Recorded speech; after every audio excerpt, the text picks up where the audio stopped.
Thank you, Tess Kitchen, for the Spanish bread. Trending Spanish bread. Let's try.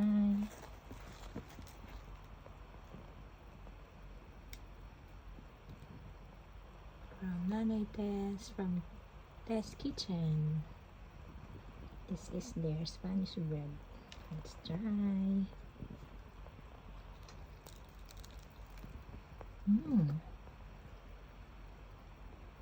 Perfect. With freebies, crinkles. Thank you.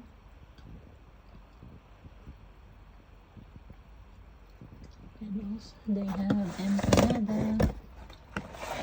Mabel's order. Let's see. Nice. Very nice empanada and Spanish bread.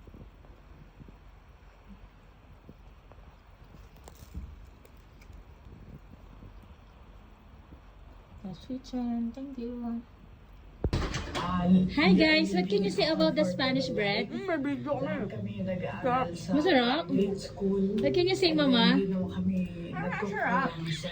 A lot? Yummy. So masarap. So, apat na yung naubos nyo. That's all, thank you.